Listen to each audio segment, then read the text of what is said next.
Hello, my name is Kathy and I live in Great Yarmouth.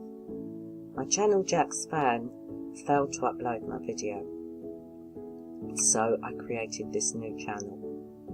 I've got some pictures and slides to show you. You don't have to follow the words. I'm going to read the words out anyway, that's just there to keep me on track. I haven't made a video for nearly a year, but what a year it's been. Less than 48 hours after posting my last video, my house caught fire. Nobody was hurt, but it did take the whole roof off and it ripped through the whole house. And I still haven't been able to return home yet. We're living in alternative accommodation at the moment. The house did reveal a number of things that are really interesting, but that's not actually why I'm making this video, and that's exactly why I've had to put little notes on each slide so that I don't go off diverting onto another subject. Forensics employed by my insurance company blamed the fire on an electrical fault, and there's an irony in that because for 3 months prior to the fire I had been researching electricity. It's amazing how quick a building can be stripped back as well, and that's also something that I'd been looking into, because when we're looking at all these historic buildings, we're looking at what they look like now, but that doesn't tell us very much about what they were. And the speed at which a property can be stripped back, as I've discovered with my house, is quite amazing, because in what you're looking at there were walls, the stud partition walls, there was a bathroom, there was a shower, there was a hallway, there were 2 bedrooms.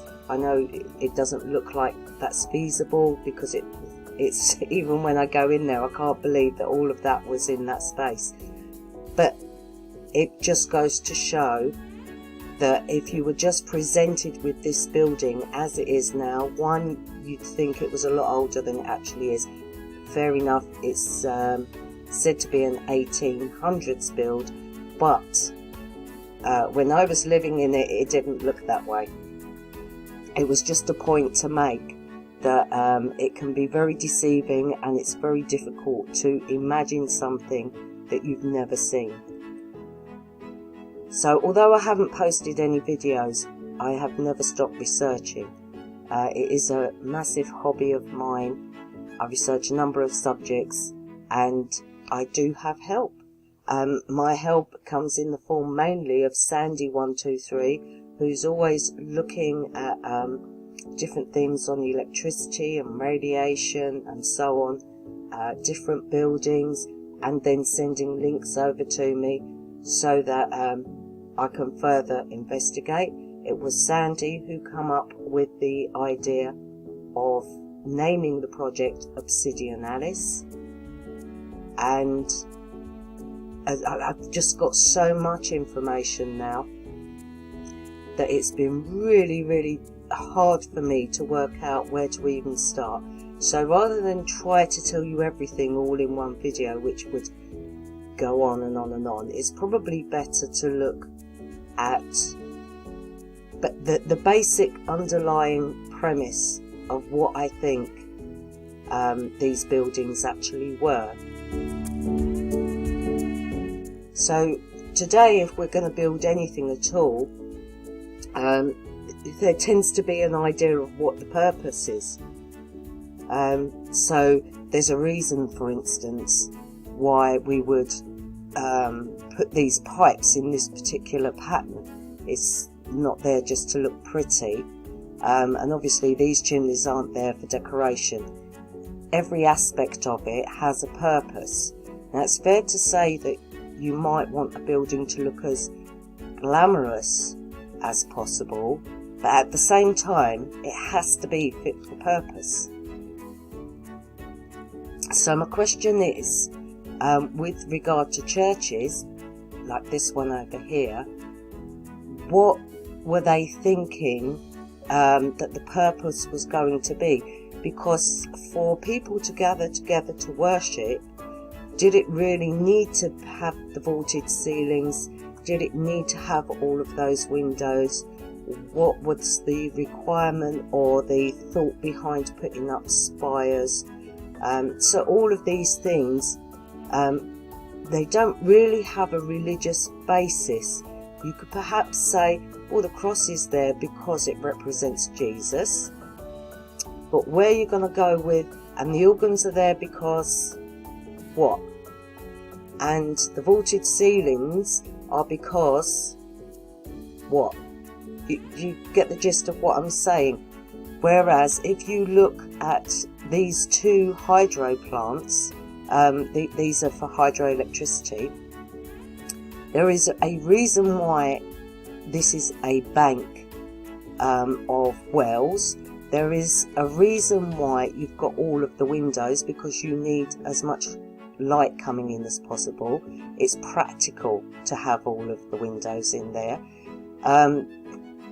You know, so even the you know, the dip in this, there's a reason for it, you know, for the equipment that they want there. So it's been built with a purpose in mind, and my thoughts are that if you stripped this out, you could quite quickly and easily make it look very similar to this church. This is a completely different building, obviously. You've got the Roman Pantheon here, which is obviously archaic. It was, again, a temple. But on the other side, this is a cooling tower inside a power plant.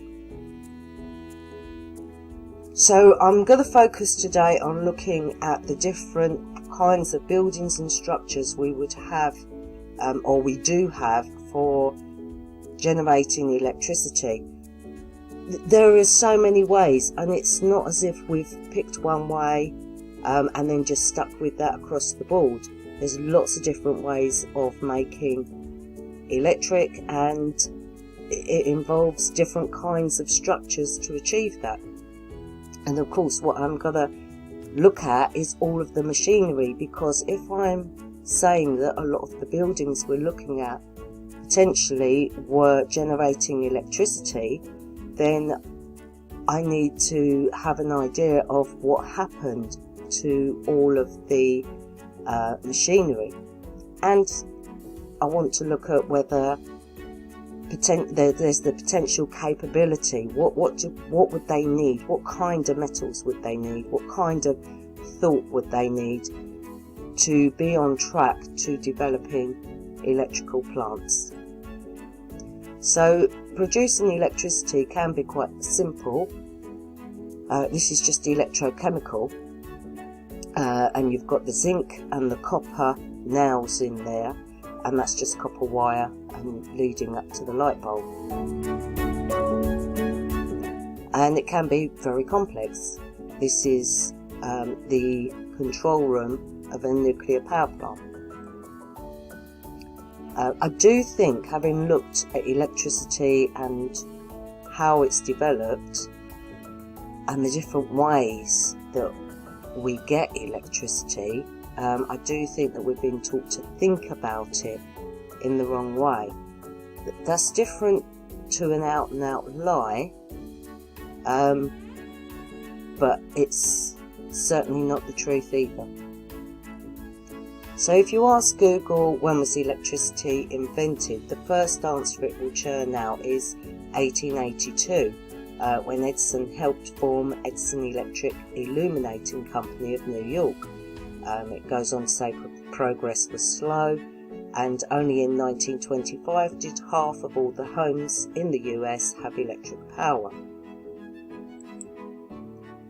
If you look deeper, you'll find that historians know full well that actually in 1746 there was the Leyden jar, and the Leyden jar was far and wide, any city in England, France, Germany, Holland, Italy, even America, and it was actually a friction machine. So that's rotating. That's the best way to get the friction going, and that's pretty much the method we use today. But you can go even further back because again, archaeologists and historians know full well that the Egyptians and Greeks had known that certain fish could deliver substantial shocks to an organism.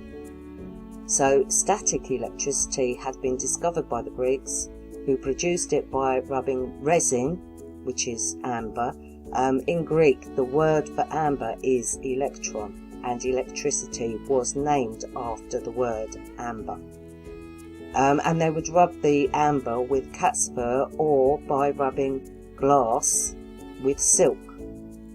For example, Thales of Maltus reported in 600 BC that a piece of amber, when vigorously rubbed with a cloth, responded with an attractive power. Light particles such as chaff, bits of papyrus and threaded jumper not threaded jumper, and thread jumped to the amber from a distance and were held to it. The production of static electricity at that time became associated with an aura.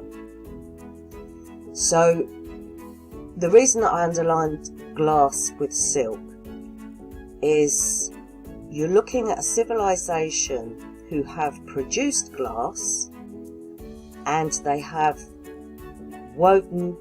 processed and woven silk into cloth for them to be able to rub those two things together. So those two products have to exist.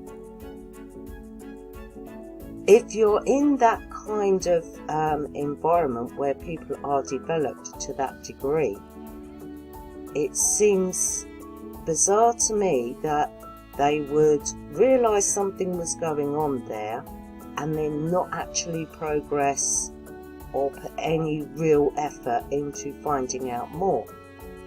That doesn't really sit with the mindset of people who have worked out how to create heat to such a degree that they can melt sand and create glass. As that aside, didn't everyone always know that electricity existed? I mean, did you think we would need to rub glass and silk together to realise it existed? So you've got the Baghdad battery, which is purportedly 2,000 years old. I wouldn't necessarily go along with all these dates. I'm just repeating what mainstream tell us and what the story is. I'm not saying I'm on board with all these dates that are given. But the point is they recognise, as far as they're concerned, it's 2,000 years old. Now, archaeologists haven't agreed, and you can't pin them down to agree that it was a battery that was discovered. But it has all of the necessary requirements to make a battery, so it seems highly unlikely that it would be anything other than that. So experts are not going to deny that knowledge of how to generate static electricity has existed for 2,500 years at least. Thales of Maltus, who I mentioned before, was a Greek mathematician, astronomer and philosopher. He lived during the 6th and 5th century BC in present-day Turkey, and he's known as one of the legendary 7 wise men. Now, having read more about Thales, I've discovered that nobody knows that he actually existed, because he didn't write anything himself. So all you've got is people talking about him in their work. It's very, very sceptical, very hazy, and the different things he was purported to say and do at different times don't really tally up, so I would suggest he didn't exist anyway, but nevertheless managed to become one of the 7 wise men, but I think it's a myth. So high-powered voltage is quite easily generated by rotation. That's all you need. So rotation by wind, by water, whatever. If you can get a turbine to turn, then you have the basis for producing or generating electricity. And we know that they had the basis for rotation.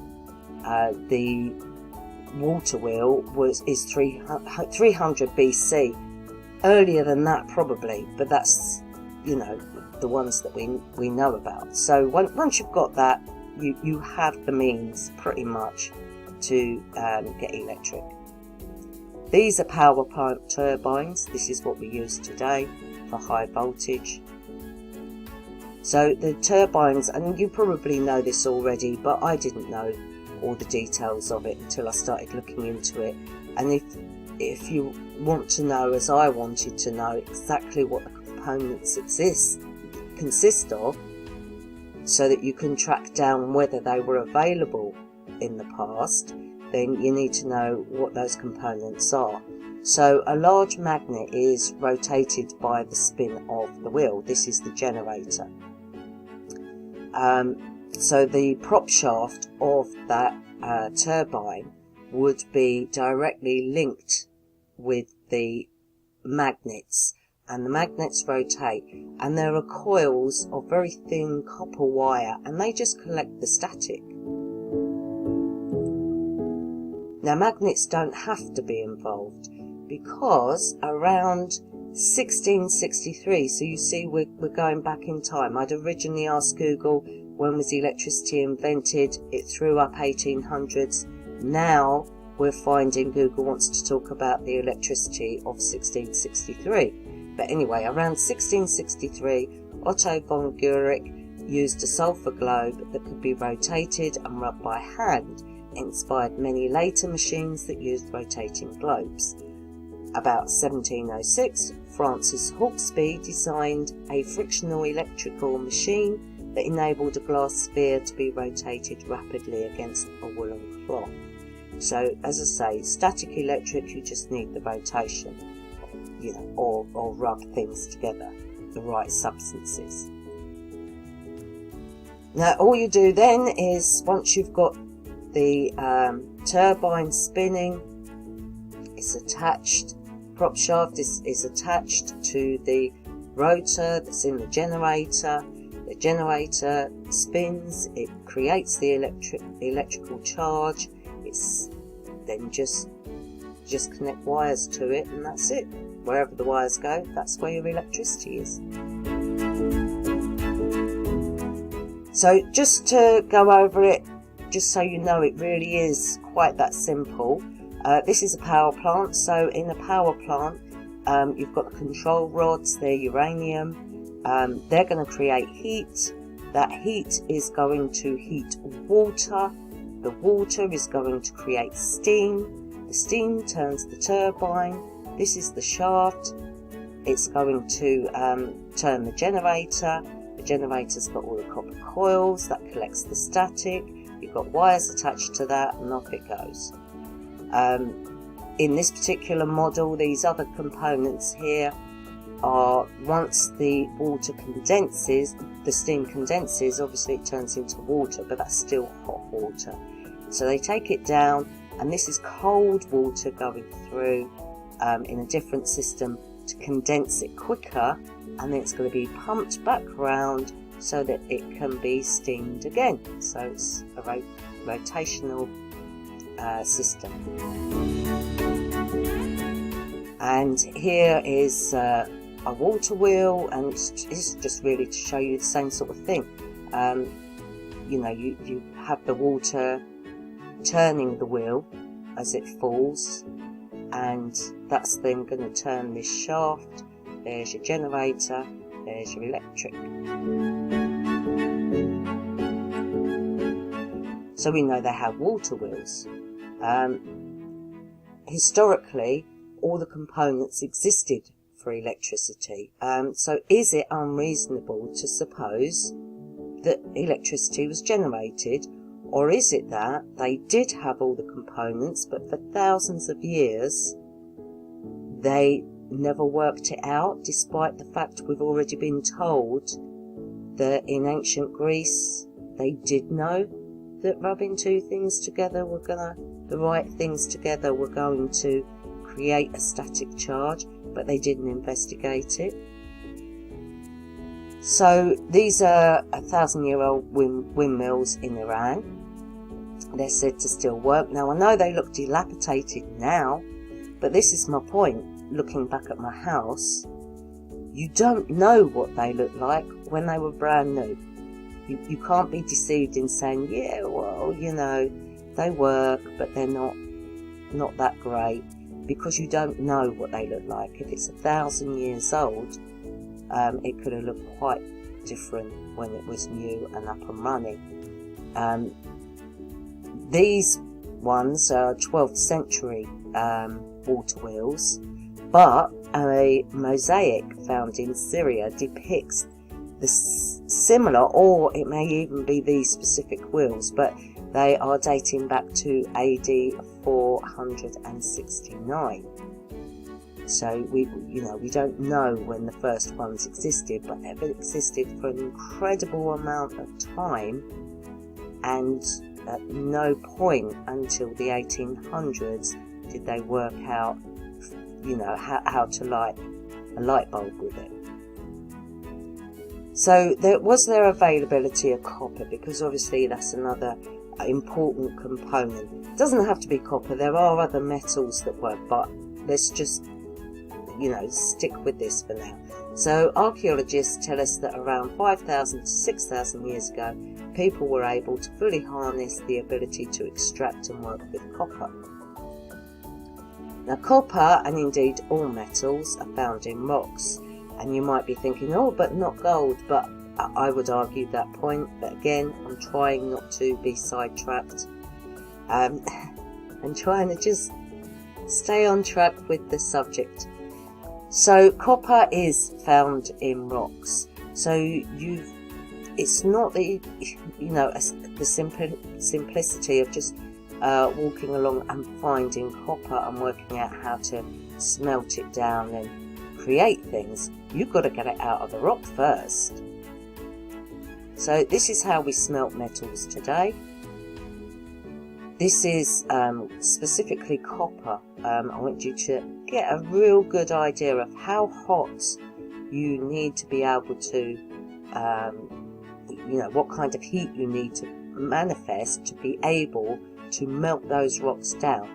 And then you've got to refine it, because you need to get rid of some of that. You don't want all of the rock. It's not a matter of, cooking it and it turns into copper. You've got to extract the copper. And this is how we cast copper. So this is how we're told they used to smelt copper. So you've got this little handful of rocks, and you can see this guy is making his little furnace there, and he's got his charcoal, and he's trying to do it in a way that's authentic to how we're told that they used to smelt copper. Now, it took this guy an incredible amount of time, I think, at least sort of 24 hours to get it to the right heat to be able to create this. And the amount of copper he actually extracted from that was this tiny little bobble. So I think it might be worth checking out the metal artifacts of ancient Egypt, Greece, Rome and China for yourself in your own time, just to consider if that was the method they were using, how were they creating all of these objects in a single lifetime? Because it would have needed to be an industry for them to have the metals that they've got. And, we're left to believe that they've got all these huge, fantastic buildings, and they've lasted all these years, so they were well built. And despite having that ability, they're then creating little furnaces in mud to smelt metals. So this is experimental archaeology, and this is just, forcing the point. Again, do go and check this out for yourself. Realistically, it's not feasible that this is what was happening.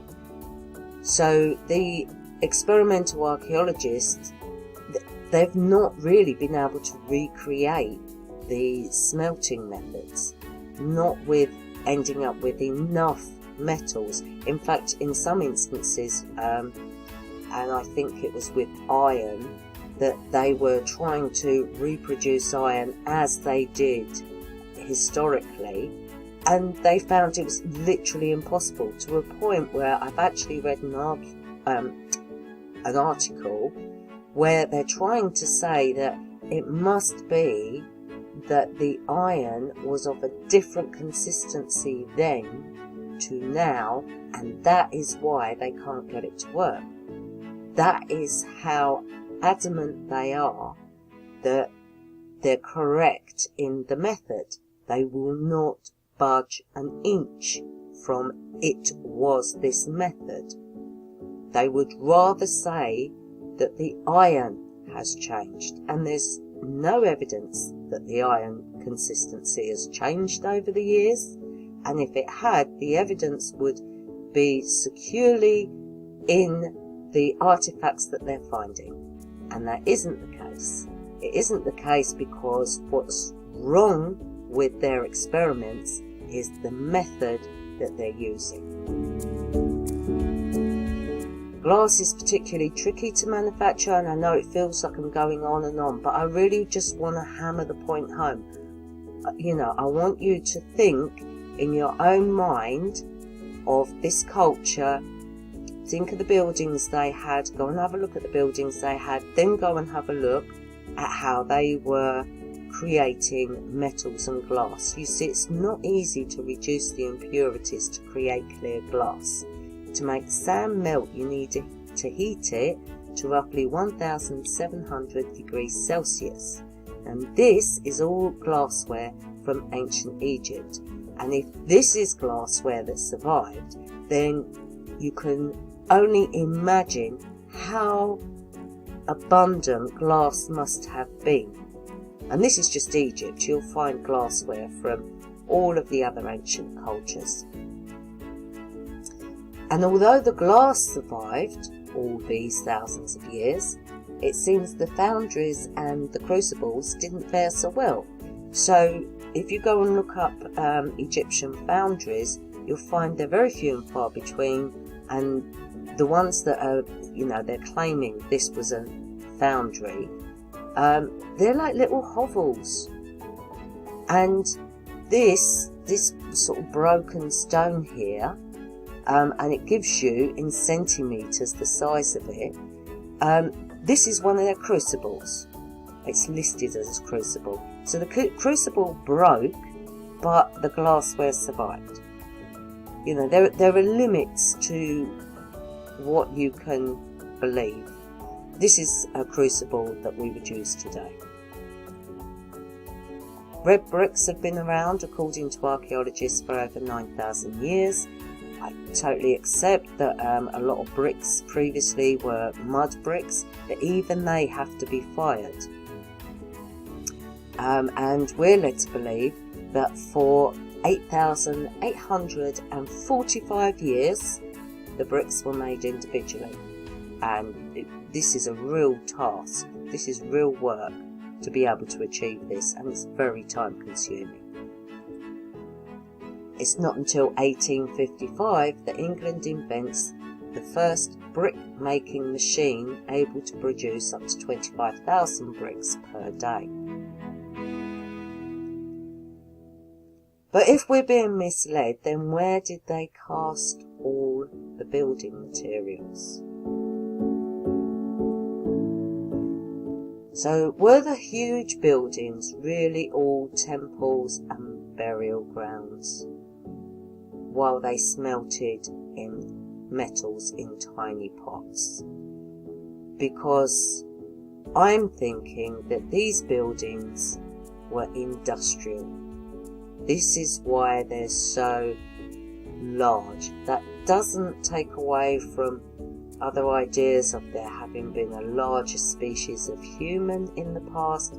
I'm not suggesting otherwise. I'm just saying that one of the reasons why you got a lot of the size of the buildings is because they were manufacturing something, and if you are using heat, whether it be for smelting metals or other industries, you need to allow plenty of venting. It means that you have to have really tall buildings. You need large spaces. And doesn't it make sense to you that, particularly in countries like England, if the Romans were smelting in these little pots and so on and sort of digging foundries out in the ground, our weather would not be compatible with that kind of industry. So I'm going to now sort of narrow it down to one particular type of electricity and one particular type of building, and I'd really like your thoughts on this. So today, geothermal power plants are the most natural, cost-effective way to produce electricity. And the geothermal plant works by drilling two wells. One is for the hot water to come up, so you've got very high pressured steam coming up here. The steam goes to the turbine is forced around by the steam, and then you've got the shaft and the generator, and there's your electric. And what they're doing is they're then all of that hot steam, as it condenses, they're piping that through here to a cooling tower, and that cooling tower is then injecting cold water back underground. So Iceland have made really good use of their natural thermal resources, and not only does the steam get piped into homes for underfloor heating, but it also provides hot water without the need for any boilers in the home.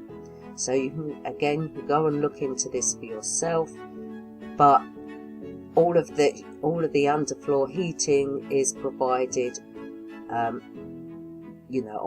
tap, basically the same as the hot water. Now there's been a lot of fantastic research by other channels, Autodidactic, Wise Up, Conspiracy or Us, and also Dave Ebony, and of course Rebel Without a Pause, but that goes without saying. And a lot of them have come across the fact that there were just no indications of how they were heating places. All of these churches and these big buildings, there seems to be no heating system. But a lot of the buildings anyway, I'm proposing, were industrial buildings, and they were beautifully constructed industrial buildings, granted, but that's what their purpose was, in my opinion. But I think people's homes, they were, being given the benefit of it. So you had all this underfloor heating. Now you'll know that in a lot of historic buildings and ancient buildings, particularly Roman ones and some that are in Iran and so on, they tell you there was underfloor heating. They're telling you they were doing it with literally fires, like wood and so on. They were lighting it, and that's how they were getting it. And I disagree. It was being piped through there, through the thermal vents. And thermal waters are found in pockets all over the earth. It's not like, well, there aren't any thermal vents here or here or here or here, because you can dig down and dig deep enough and you will always find water. Whether that water is sort of pure enough to drink or not is another thing, but you will find water and moisture, you know that. Go down far enough and you will find heat. You know, you combine those two and you've got these thermal pockets. So if in a geothermal power plant, one of the really important things is pressure and maintaining the pressure. So there has to be plenty of gauges, you know, that are monitoring everything.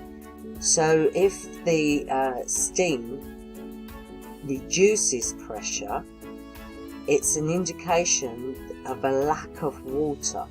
So you need to inject more water into the pool that you're using, that you're getting the steam from. So, you know, that's if the pressure drops.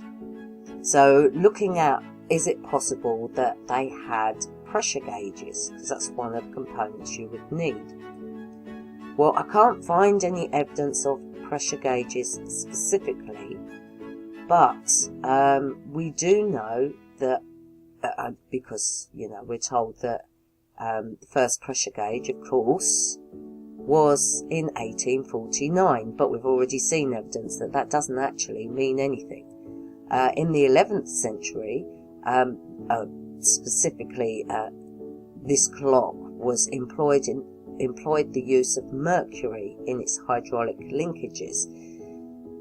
Now, that's important because we know that mercury is used in, or was used in the old thermometers and their pressure gauges. So anyway, this is an 11th century Arabian clock, and the clock was unrivaled in its use of sophisticated complex gearing.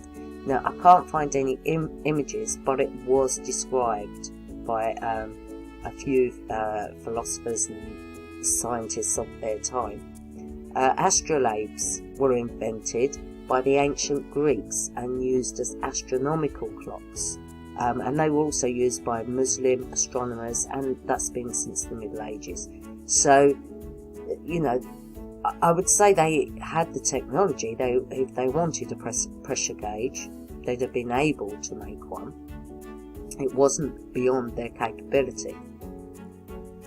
So also you've got alarms that would sound. So in Iceland, going back to Iceland, I've said about if the pressure drops, but of course things can go the other way, and if you get a lot of rain or you know, extra water gathers below, then the steam is going to increase, and then the pressure gets too high. And if you get high pressure, then you need to vent it out quite quickly. And thermal vents do tend to come in pockets, so you wouldn't necessarily have a venting system just at the power plant. You may well have venting systems and chimneys outside of that as well. And there would be an alarm, but we'll talk about alarms in ancient times in a minute. Now, the steam that's coming up from the vents, they often arrive with minerals. So treatments ensure that the minerals don't condense and cause calcification of the machinery.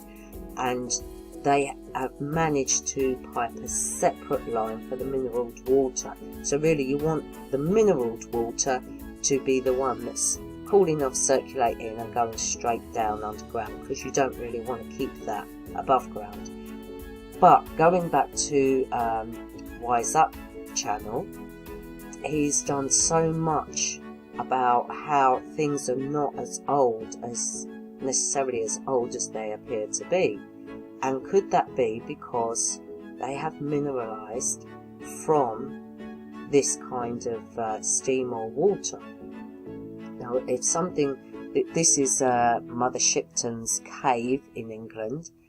I'm sure you've all seen it and heard of it, but people put you know, different items up because the water there is so mineralized that it doesn't take long at all to calcify the outside of an item. And if it's porous and it sinks in, then it will turn it to stone a lot quicker than time would usually be able to achieve that. But it's, so you could easily end up dating something that had been there, you know, in mineralised water for long enough, you could end up dating it as being much, much older than it realistically is. The steam coming up also has radioactive properties, and that's something that I'll probably discuss in a completely different video, but I would like to mention it now. So, like all natural volcanic springs, there is an element of radiation. Everything has a degree of radiation anyway. Radiation at limited levels can be beneficial to our well-being. That's why people go far afield to sit in natural thermal springs, because particularly in Turkey and other places like it, they specialise in it because it improves a lot of skin conditions. It also relieves aches and pains, so it makes you feel well. There are radioactive isotopes below ground. Uranium is a metal found in rocks that have been affected by these underground isotopes. And obviously uranium is in rocks, and it's processed from the rocks to create the rods that are then heated to use for a reaction in power plants. In Iceland, the steam generating electric is cooled by releasing it into a bathing pool, Blue Lagoon, and people pay to go and swim there. So, and this is just the equivalent of a thermal spring. Ancient Roman baths were thermal. So, were they just using thermal springs?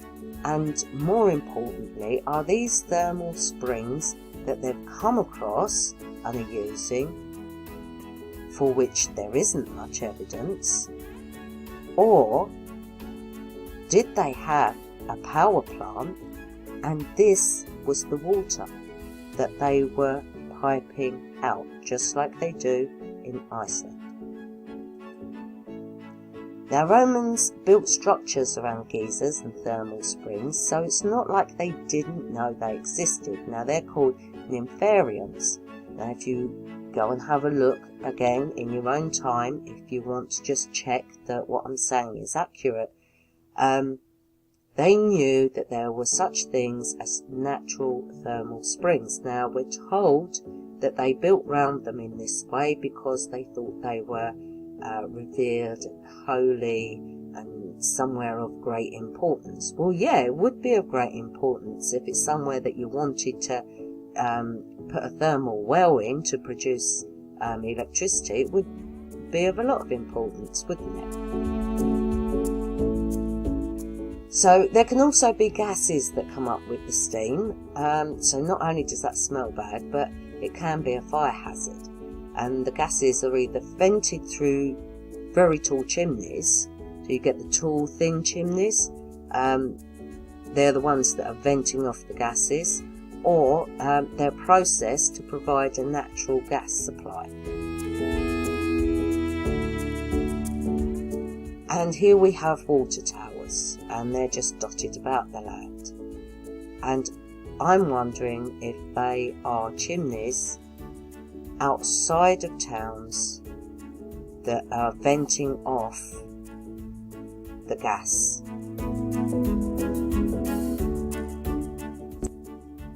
And how were wells drilled in ancient times? Because we know that they did have the wells because you're looking at the evidence. But if you think about it, there are children who we are shown in ads in Africa who have no fresh water, and we're encouraged to donate to a charity, and we've been donating to that charity for many years, decades, so that they can have fresh water. Now, if you look into that and how they get fresh water from money, it's that industrial drills a ball, and they then go and find where there is fresh water underground by using technology, and they drill down for them and they create a well, and from there they can draw up fresh water. Now, if it was so easy to dig a well and to source fresh water, and we are told that these wells were for fresh water, that's what they were dug for, and yet we don't know how they achieved it, and nobody seems to be amazed by it. They just take it for granted. Well, it's just a water well. There is no just in that sentence if all you've got is a shovel. Think about it. How do you know where the fresh water is? Think about it. And then you've got to dig it out. I'm saying that is not what these wells were for. And they did have the drilling equipment to drill the wells. I can't think of any other way. Go and look at how many ancient wells exist. Look at how elaborate they are, and tell me that there is a reason why people in Africa who have no fresh water cannot dig these wells when they could dig the wells with the same tools that the people in Africa have got access to. No matter how poor they are, they have access to a shovel if they want one. And, tell me why they're not digging wells. And it isn't because the fresh water doesn't exist there. It's because you need technology. And we know that the fresh water does exist there because charities are getting wells and they're digging them and providing the fresh water. In the 1st century BC, Hero or Heron of Alexandria, Egypt, invented a steam turbine. Its purpose is a mystery. And I just wanted to mention this because I've been trying to fathom what you would create something like this for. So you're going to put water in the bottom there, and you're going to light a fire underneath it, so you've got to keep feeding it to get it hot enough to boil this water, to create the pressure of the steam. And then when the steam goes into this, just bear in mind, these metals had to be smelted, moulded, and so on. It's not just... see, if you wanted to make one, you'd start by ordering all those parts. If I told you you need to start by mining rocks to smelt the metals, you might not be so keen to do it. So, that, the steam pressure then is very narrow tubes that are angled, and that makes this rotate. But for no obvious reason. And this is 1st century BC. There's lots of videos online that show you how it worked, and it's pretty amazing when you actually see one in action. And the problem with it is that it wouldn't be in action for very long, because as soon as this water is finished boiling, it's boiled away, and it's not refilling. So, you've got to keep stoking the fire as well. So that little bit of it tells me that something else was going on. We're also told that Hero's geometric work, Metrica, was rediscovered in 1896. So again, it's the 1800s, the 1800s, the 1800s. And this is his steam organ, a musical instrument that used a small steam-driven wheel to power a piston and force air through organ pipes, creating sounds and tweets like the sound of a flute. And this was Hero's work, the same guy that done that steam turbine. And yet, no electricity.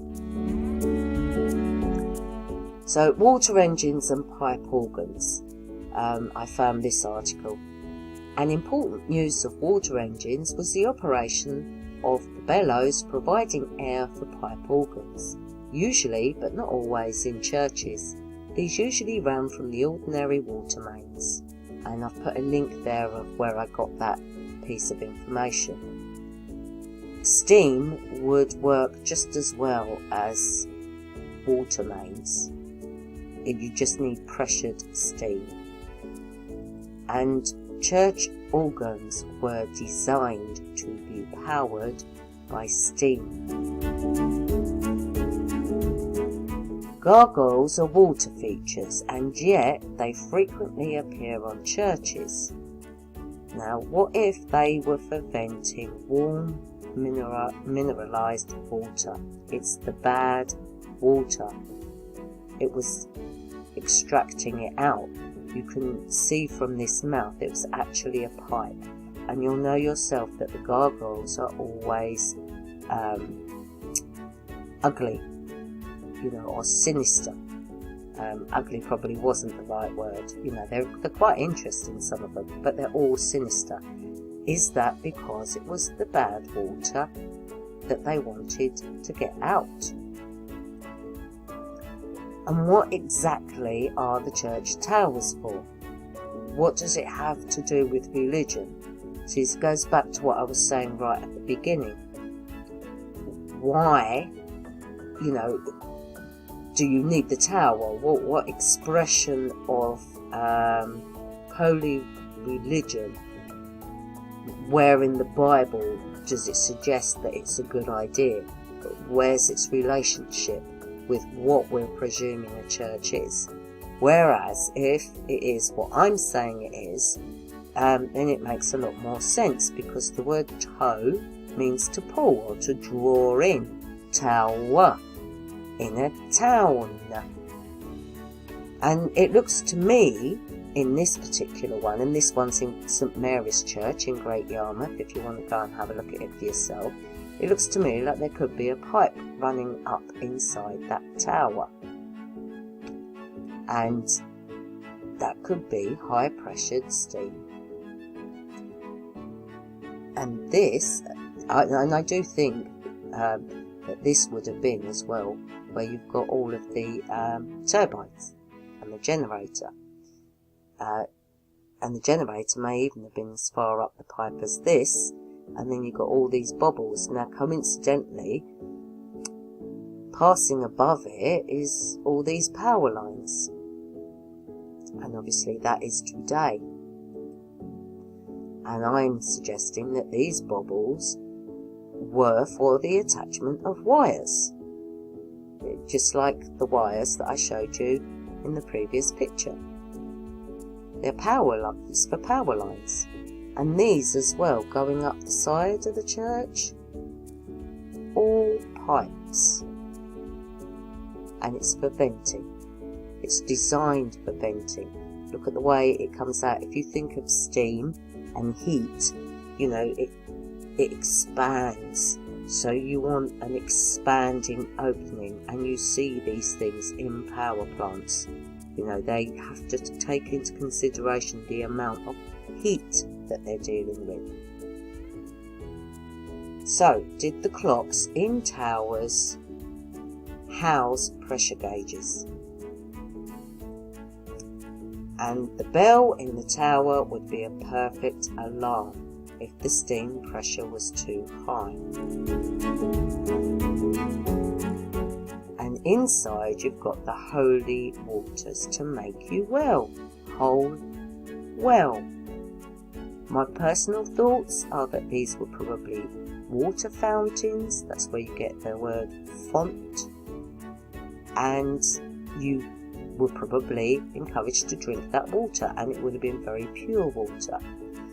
So I think churches, although they were using geysers and thermal wells to extract high pressure steam to create electricity, I think the same building was being used for relaxation and for spiritual welfare. So you would go there, you're listening to the organ music, you're encouraged to drink from the water fountain because it's the purest of water. And maybe they did think it was holy in the sense of it's the heart of earth, it's earth's blood, isn't it, if it's coming up.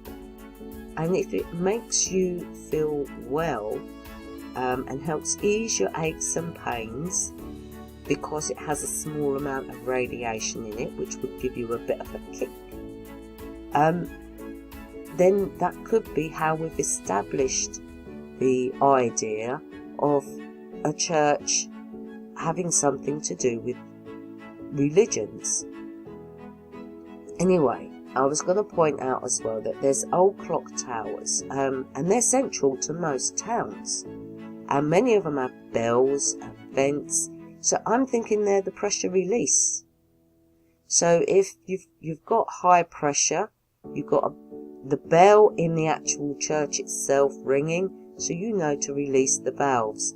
And you'll notice the design of these. Not only have you got the little baubles on top of this one, Big Ben, but you always have these little vents. And look at this one as well. See how that's designed for venting? And this is designed for venting, and this has the same kind of design for venting. It makes sense to me.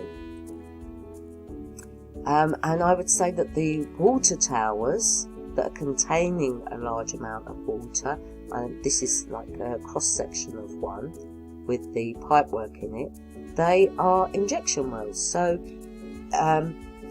injection towers. So that if your pressure's going too low and you need to release water down, this is what you would use. You would open the valve on the water tower. That's why these ones haven't got clocks and bells. These water towers are for releasing down. So were churches built around geysers and thermal wells, with the town then being built up around the church? Because the word church doesn't even refer to a building, it means a gathering of people, and it had absolutely no religious connotations until the 1400s. Thermal vents usually come in clusters, but so do churches. So it would make sense of the fact that there are frequently a number of churches in a relatively small area, and it makes less sense to think that these were being built during an era where people are poor, and yet they're going to build these great big churches to God. They're empty, they've got no heating, they're freezing cold, but you're going to religiously go there. And you can pick which one you want to go to, because in Great Yarmouth, it's not a huge area, but we've got about 9 within walking distance. Why? Why would there be so many? Particularly, I doubt that we could fill them all now. And we supposedly had less of a population then. So it just makes more sense if it was to create electric. So what happens when thermal vents are breached or the pressure goes critical? Well, then you go, there are examples all over, of mud floods. That's a typical thing that is going to happen. And it's boiling.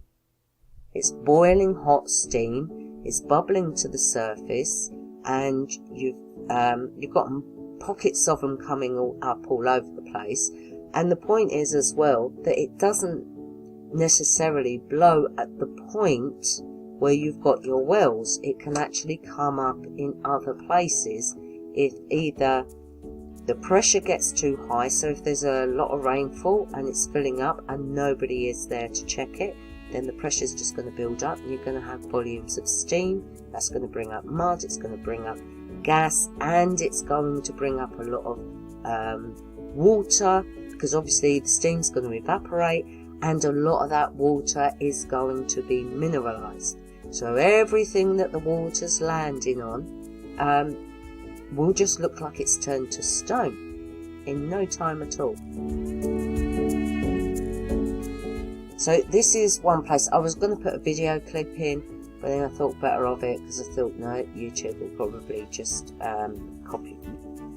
you'd strike me for a copyright issue. So this is Java, and human error triggered a mud volcano in Java, and that was to do with drilling, and it was a gas company that was drilling, so they were actually drilling for gas, but they hit a thermal vent and it triggered a mud volcano.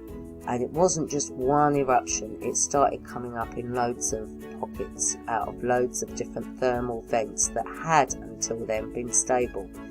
And these are just the roofs of houses that you're looking at. They're all buried. And it's been glugging up for 10 years. Now you get periods of time, when I looked into this, that it all seems to be settling down a bit, but then it'll erupt again. It's sort of sometimes worse than others. So it's not a steady flow, not by any means. And not only have you got boiling hot water coming up, it's because it's boiling mud, and you've also got all of the gases, and some of the gases can be poisonous, aside from the fact that it stinks like rotten eggs and it is a fire hazard. And this is a blowout that actually happened at a thermal plant. You can't see the thermal plant for the mud and water and slush that ensued, but I think there were 3 main blowouts, and this was in China. There is a video, and I've put the link there. In this situation, the video isn't in English, so it's just a matter of looking at the pictures, and I think it's more about China congratulating itself on how swiftly they were able to bring it all back under control. But you get geothermal eruptions, and if a well or the area where you've got the well that's drawing up the water dries out, then you can just as easily start drawing up magma, and so you can create a volcano. So that's the kind of heat that you're potentially talking about. And of course you've got Yellowstone Park, which is very typical of geysers, and that's probably quite a good thing to go and look at. Go and look at how the geysers behave, where sometimes, you know, they're quiet, and then other times they're erupting. And of course they're always in fear that, oh, a volcano's going to erupt from out of there. But the fact is that wherever you've got thermal waters, you've got heat below it, and that's what volcanoes are. It's the heat of all the minerals. And I'll tell you, it's not burning rocks down there. Rocks are the thing that you get after the eruption, and all the stuff that it's been boiling goes cold. That's what you call a rock. Before it's a rock, it's life that's passed away. It's all the debris. It's all the animals. I mean, imagine just a year's worth of flies on Earth. Fair enough, some spiders do eat some of them, but there's an incredible amount of creatures that just die. I mean, all the squirrels, all the rabbits, or, you know, whatever you want to think of. And then there's all the trees, all the leaves, and so on. So it's just life. It's just, it degrades, and what happens is all the fluid sort of slowly sinks underground, and all the gases leach up out of it, and, you know, so you're just left with the carcass. I mean, you know, so that's what is boiling underground. It's a cycle. Anyway, I was thinking, how could they hide the turbines, shafts and generators? And I wondered if all the exhibitions that were being bandied about in the 1800s were looking for new uses for old tech. So were they trying to find ways, or were they even showcasing, look, we got this prop shaft and turbine, it's huge and it's metal, and we couldn't think, what the hell are we going to do with this? Now, on the one hand, you could melt down the metal, but if it was as extensive as I'm suggesting it was, that wouldn't be quite so easy. So what you're going to do with this, so I think what they were doing is showcasing what they had made out of the things that they'd retrieved. And I'll talk about when they retrieved them, why they retrieved them, and what they were up to. Not as a fact, but as my theory in other videos. And I come up with this because of all the parts that are being used. And this carousel at House on the Rock, Jack Streaming did a fantastic video on this.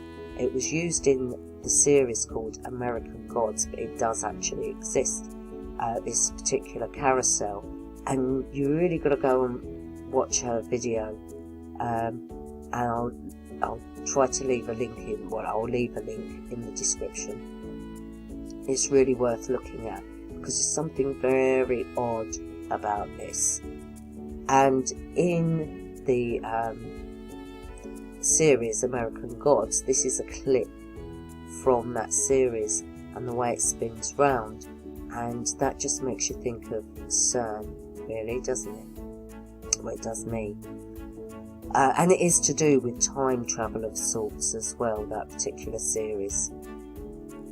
But yeah, I'm just wondering if this is a way, because all the fun fairs started arriving all at the same time all over the world in the 1800s. So is this one of the ways that they were hiding some of the machinery that used to be in these big buildings? So there's a picture of the wheels I showed you earlier, and if you consider the Ferris wheel, all of these little buckets were quite frequently on these wheels, because as they turn round, of course they tip the water out, and it makes the wheel go faster. The faster the wheel goes, the higher the voltage of the electricity. I also wondered, was Heron's steam turbine a suitable size to fit in a home? Now, the reason that I was thinking this is because I was trying to work out what that specific device was for. And if people had high pressure steam in their own homes, a device like this attached to a generator would probably provide sufficient electricity for a home. And is it possible that it was destroyed? Now, I know that these are clay pipes, but there's no reason why clay couldn't be used to devise this. And the reason that I say that clay would be fine as long as it's fired, it would be fine because these were all found in the River Thames, and they've been there all that time. I mean, they're not gone to mush, they're fine in water conditions. And if they're supposedly smoking pipes, then they're fine with heat as well, aren't they? So there's no reason why this material couldn't be used. And these are very thin for high pressure. It would work, put it that way. This device would work if you used these. And there are just so many clay pipes that are found. And going back to my old videos when I was exploring under floorboards, I have found loads of these, and what I found was the ends weren't on them, it was just the pipe bits. And the reason that the ends weren't on them, I even remember reading about this at the time because I didn't know what they were, not without their sort of bowl on it. I couldn't identify it, but the reason for that is that they break so easy. They just snap. And anyone who is someone who likes to have one because they use it for retro purposes and they're smoking their pipe, they will tell you how delicate they are. So if they were so delicate, but everybody was using them, why didn't they switch to wooden ones that were also available? Why would you use a clay pipe? And particularly around here, it was just suggested that, oh yeah, I mean, because so many areas in Great Yarmouth, these clay pipes have been found. It's a ridiculous amount. But all the fishermen smoke them. But why would you do that?